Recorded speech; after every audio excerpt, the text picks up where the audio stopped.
This is Absolutely, an easy no. yay. This is an easy no, and let me tell you why.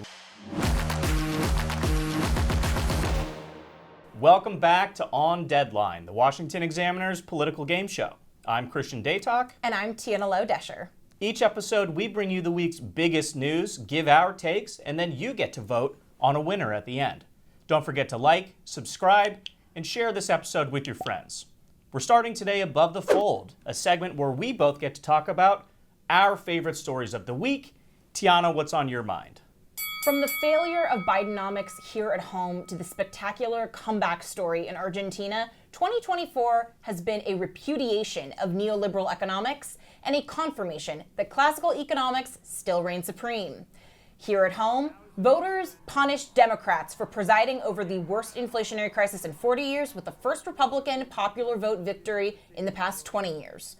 Over in Argentina, 100 economists, including famed socialist economist Thomas Piketty, warned that if Javier Milei got his way, he would bring disaster to the Argentine economy. Instead, the radical libertarian Javier Milei, he has presided over a monthly inflation rate that's fallen from 25% to under 3%. He's seen GDP finally come out of a recession, with JP Morgan projecting 5% economic growth next year. And by eliminating rent controls, has seen Buenos Aires listings for rental markets up 200% and real rents down 40%. That's a victory for tried and true free market economics. Tiana, the Milei turnaround, I think, has taken everyone by surprise, including some of those economic experts you mentioned there at the top. But there is a sort of a fundamental difference with his economic policies versus the incoming Trump agenda. And it's the elephant in the room, it's tariffs, right? Milei was very opposed to tariffs. Trump, of course, has floated increasing tariffs on not only enemies but allies. Some say it's, a negotiating strategy. But do you think Trump will be able to replicate this same success Milei has seen, given the tariff problem and given just the overall complexities of the U.S. economy versus the Argentine economy? The point you make, Christian, is so important, and it's something that I hope Trump, and especially, the national conservative wing of the GOP, really listens to in the polls. Voters hate price instability and anti-growth regulation more than they dislike income inequality as a concept. And that's borne out across the world, right? You're seeing it in this backlash to incumbency. So with Trump, we take care on the show to differentiate between tariffs as a diplomatic strategy to achieve a different end versus tariffs as just poor anti-growth economic policy. So with Trump, if he wants to just continue to adhere to this under the guise of national security, trying to get Canada and Mexico to enforce the borders, that's one thing. But it's different than making the same mistake that Milei's critics made, which is the idea that you can regulate and technocrat and dictate from the inside out and from the up down, regulating the economy that you want, when the truth is free market forces just have to be unleashed. De hecho, el propio Donald Trump incorporó en sus filas a Elon Musk para replicar la experiencia de lo que está haciendo Federico Sturzenegger. Y de hecho, dentro de las cosas que he hablado y charlado con Elon Musk, está en contacto ya con Federico para replicar ese modelo. Es decir, estamos exportando el modelo, digamos, de la motosierra y de la desregulación a todo el mundo. Estamos cambiando el mundo, estamos haciendo un mundo más libre. I hope all world leaders look at the example of Milei and show that deregulation, focusing on growth, all of that still works. Christian, what's your top story this week? Well, Republicans were up in arms about a secret sale of border wall materials the Biden administration is apparently undertaking. And on the surface, this certainly looks bad. We know immigration was a huge critical issue in the 2024 election. And would Joe Biden really be so callous as to throw Trump's policies under the bus while he's still got these final days left in the White House? Let me stop you before we go down that rabbit hole. All of these sales were predicated by the National Defense Authorization Act, authored by Republicans in Congress, which requires the Biden administration to unload all of these unused border wall materials before the Trump administration comes into office. They transferred some of them from the Pentagon to CBP, and they put the rest up for auction. Ultimately, this is about Republicans playing politics on immigration. It's time to put up or shut up. We can't relitigate the past and blame the Biden administration. You have to govern and address the solution. Otherwise, you're going to lose the goodwill of voters. Your argument is true, right? That you can't go back and change the past. Biden, in my opinion, should have used the fencing that was already authorized to build the wall. We know that probably would have helped him in the long run and retain the chances of having a second term, or at least having Kamala Harris have a second term. But cutting our losses looking forward. My question to the incoming Democrats, especially ones that have positioned themselves as slightly more heterodox. If the House Republicans and Senate Republicans, if they get their way and bring a standalone border bill as opposed to what I think they should do, which is one mega border package with tax cuts, will Democrats take it? Or are we still going to pretend that crossing the southern border illegally is not a criminal offense? Are we going to do the 2019 delusion that arguably cost Democrats this election? Well, I'm not going to pretend to be able to predict the future, but my advice to Democrats in this space is my same advice that I just gave Republicans. Quit playing politics and address a problem which voters on both sides of the aisle have clearly identified as being one of their top issues, right? And again, if you're a Democrat immigration or a progressive Democrat immigration person, it's much easier to say, okay, we need to shore up the border, but in order to do that, we also need to address all of these root causes, whether it's crime or lack of economic opportunity in these countries in Latin and in Central and in South America. So ultimately, again, this is not even just a warning for Republicans, it's for everybody. We gotta stop with the political theater. We saw this with the Tea Party, we saw this with Donald Trump, and we saw it again in 2024, both with Trump and with lawmakers down the ballot. Voters are tired of hearing the same old empty promises. It's time to act on this issue or stop pretending like it's one that we're actually going to address and, won't be continuing to campaign on in future cycles. Now it's time for Yays and Nays, where we give our opinion of the news of the week. Sometimes we'll agree, other times we'll disagree. The United States Postal Service should be privatized. This is an easy no. This is an easy no. And let me tell you why. Rain, sleet, or snow, the Postal Service has been there for us. Sure, they're inefficient. Sure, they're losing money.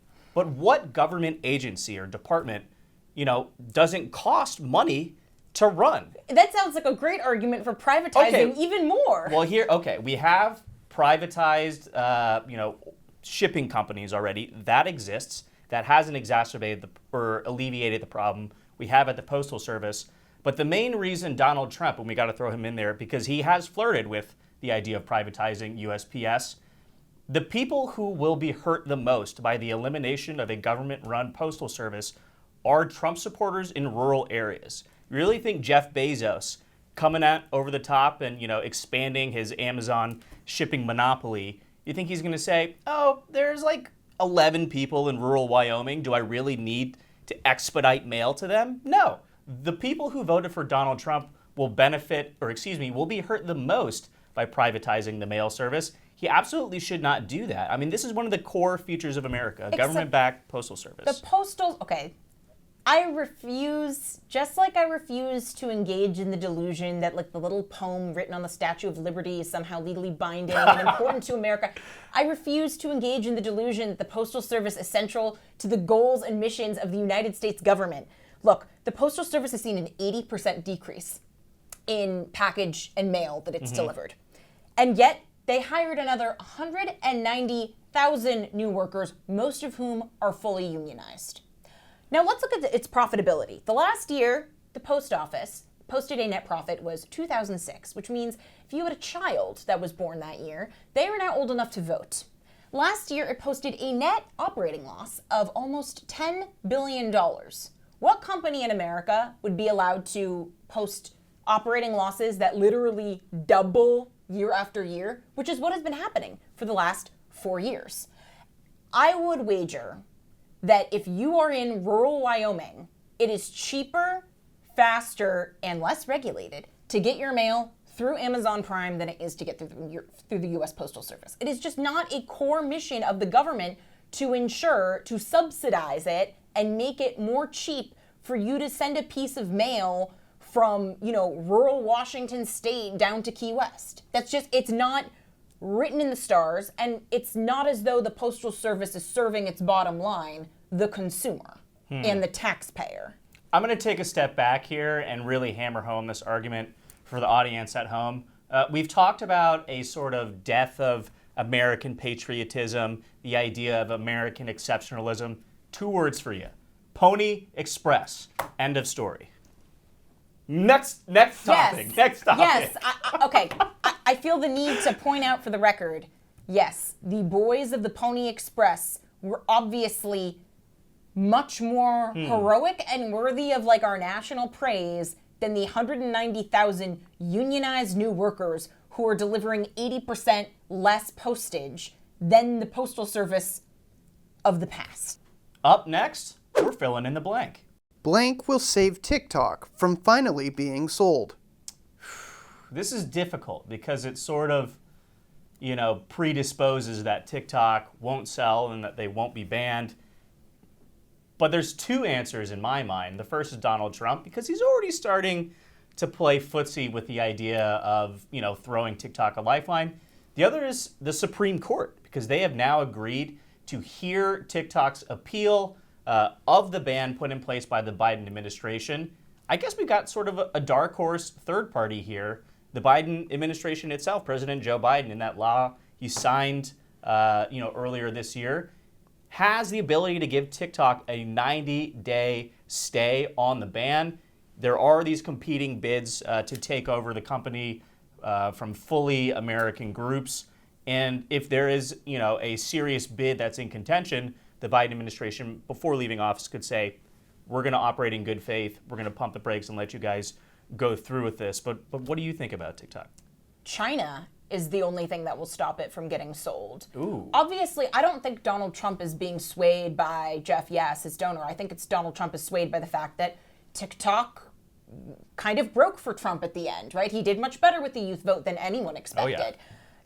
Oh, yeah. It will ultimately come down to the fact that China will not allow a sale of this ever. So American investors like Jeff Yass's Susquehanna Capital, Carlyle Group, they technically own 60% of TikTok, and Chinese investors like ByteDance only own about 40%. But because it is a Chinese company, it's up to the CCP to say whether or not they allow a sale. We already know that TikTok complies with the 2017 national security law that requires firms to, quote, support, assist, and cooperate with national intelligence efforts.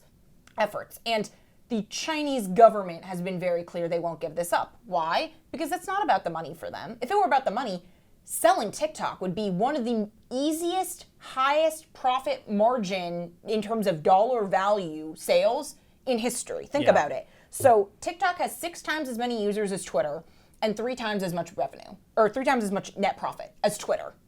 Twitter sold for $44 billion. When we look at some of these valuations that have been put together, we're talking like a $250 billion sale. It's staggering, yeah. And even without the algorithm, if ByteDance said, we'll sell TikTok, but you don't get our algorithm, and that's like where the real moolah is made, Kevin O'Leary put together a bid for like $30 billion. So the fact that China is willing to leave tens of billions, if not hundreds of billions of dollars on the table, tell you that TikTok is feeding us something else. And that is, while the Chinese version of TikTok, Douyin, has a 40-minute limit for its youth and also prioritizes educational content, patriotic content, science, research and development, ours is poisoning our children. The argument against TikTok, the same one that I'm making now, is why the Chinese government will never let them sell it. They would rather divest from the American market than let Americans take this algorithm and repurpose it for good. Yeah. I don't disagree with what you're saying, and I think what you're getting at is sort of the root of this conversation. When TikTok first started taking over, a huge market share in the social media space, there was serious concern on both sides of the aisle about the national security implications and just the dovetailing effect social media in general is having on our youth. Wouldn't stopping a sale of TikTok, effectively making it be banned in the United States, that's an admission of guilt from China, essentially, right? And it's not only an admission of the fact that we are waging this war with the United States, it's an admission that our strategy is not effective. because while they might have, hypnotized kids under, 20 years old, they weren't able to put in a lasting, weapon to use against the United States. It's getting banned. So they lost, right? So I don't think they would necessarily, make themselves look like that, especially from a regime which is so focused on making themselves look as efficient and, popular as possible. Yeah, and we rip obviously a lot on Joe Biden's foreign policy, but it cannot be overstated the fact that he let the Overton window that Donald Trump really pushed remain in place. He did not reflexively go back into the arms of the Chinese the same way the Obama administration really tried to bear hug the Chinese. It's really the area where Trump and Biden were the most aligned, was on those tariffs on China and making sure that national security linked firms to, in Beijing weren't operating stateside. Yeah, and I think it's a good lesson for all wannabe dictatorships across the world.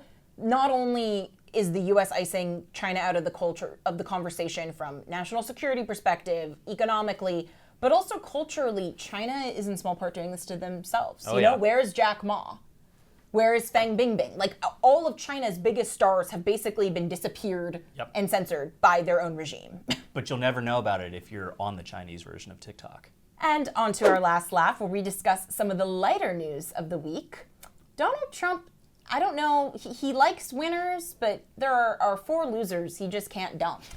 And so recall that Georgia, once a red state, and again in 2024, a red state. It's a purple state. It's a purple state. It's a purple state only because Republicans try as hard as possible to keep it competitive, right? So he has appointed the 4 Republicans who are responsible for 4 losses in the Senate in 4 years. So we have Doug Collins as VA secretary. That one makes a little bit of sense because he is a veteran. David Perdue is the ambassador to China. This makes a lot of sense. Also makes sense. Kelly Loeffler for Small Business Administration.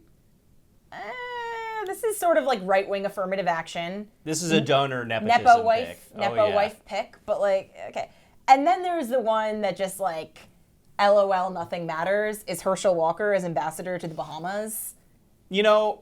I saw this news on Tuesday night, and my first immediate reaction was the dogs are back, baby. They give to Walker, and he's got the first down, and he's still up. Herschel Walker at the 45. He's gone. He's gone. I mean, I think ultimately what this shows us, Kelly Loeffler, feuded with Trump, but she's got that money. Yeah. David Perdue and Doug Collins have both been stringent allies, but they fell to the wayside when it came to Herschel Walker carrying Trump's water, right? Maybe the worst Senate candidate we've seen, at least in my lifetime. Yeah. But ultimately, him and Trump are boys, right? They had, a long-lasting relationship dating back to Herschel's professional playing days. Herschel Walker was a contestant on The Celebrity Apprentice. Get in Donald Trump's good graces, and no matter how badly you blow a Senate race, he's going to take care of you. Yeah, and we talk a lot about the allegations that are levied against politicians, predominantly men, on both sides of the aisle, and I am very much not a believe all women person. I think listen to the evidence and see if a case is proven, or if it's not proven, or if it's, there's a lot of evidence that it's outright a lie. I think right now you have Pete Hegseth that's going through what I perceive as a smear campaign, a pretty baseless rape allegation that he's correctly, in my opinion, being defended by Senate Republicans. Why add in the burden of bringing Herschel Walker in, who has been very credibly accused of not just beating up his ex-lovers, but also paying one to get an abortion? I mean, again, I don't disagree with you, but counterpoint, who's going to waste political capital to go to the mat to block the ambassador to the Bahamas? Yeah. It's not like it's David Perdue in China. But speaking of embattled politicians trying to get into Trump's good graces, let's fly up to New York City for a second, because Eric Adams seems like a whole new man. I started looking at my case and reading through it, and then I started to just go and search what has happened to other people. Not only to President-elect Trump, but there are other great patriots that have gone through a difficult period of time. He's, very clearly in my mind, gunning for a pardon from all of this corruption scandal that he's looking at. Why wasn't he ambassador to Turkey? That's a good question. Everyone knows I don't know. that New York City is the what is it? The Constantinople of America? There you go. Is the Zagreb of America? I didn't say it. It was Tiana, Yeah. but sure, why not? I mean, again, look, the guy is going on Dr. Phil now. And like doing not only Dr. Phil's show, which doesn't exist anymore, but like Dr. Phil's extremely based podcast. Yeah. I just don't get it. Like, I mean, maybe he's looking at the electoral map and say, oh, well, New York City is actually a lot more red than we thought. I can sort of, lean back into my like cop background and try and get in their good graces. But do you think this will like ultimately save him, or is it kind of just embarrassing at this point? I mean, it's not the worst strategy we've seen. Yeah. Like Joe Biden was arguably trying to take a similar tact for 2.5 seconds when Trump visited the White House and he was trying to make nice with him, clearly. And Trump said, I'm not going to rule out a pardon for Hunter Biden. Like, I might do it. But Joe beat him to the punch. Yes, he did, and saved all of us the humiliation of having to deal with that in a second Trump term. And then I think the most important debate of the week is whether or not Canada will become the 51st state. I've thought long and hard about this, and I'm going to outline my argument right now. Yes, it will. You can bet on it. Don't look into the rationale. Yeah. It's a vibes pick. I mean, it's like, I think from a vibes perspective, Canada is coalescing around, Trudeau's days are numbered. It seems like there's this internal schism with his finance minister who resigned because Trudeau was not taking Trump's threat seriously, and she was saying, if we have excess cash to spend, let's spend it on border enforcement, not on a 2.5 second tax holiday. Yeah. But Labor's screwed anyway. The Conservatives are going to take over, and they're going to play ball with Trump, and they'll be like our spiritual sister, like our little top hat on the country. For the record, Canada's obviously not going to be a 51st state, at least anytime in the near future. Because Greenland's going to be the 51st state. Canada will be 52nd. Well, I did. Who said we aren't neocons, Christian? Again, speak for yourself. I looked into this. The process for becoming a state is actually not that complicated. I guess it's not outside the realm of possibility. It's improbable, but not impossible. I hear they got all the good maple syrup up there, so it's not out of the cards. Anyway, that's all the time we've got for this week. Please remember to let us know in the comments who you thought won this week's clash. Like, subscribe, do all the social media stuff, and for more of our great reporting, check out washingtonexaminer.com. I'm Christian Datoc. I'm Tiana Lowe, Doescher. And we'll see you next week.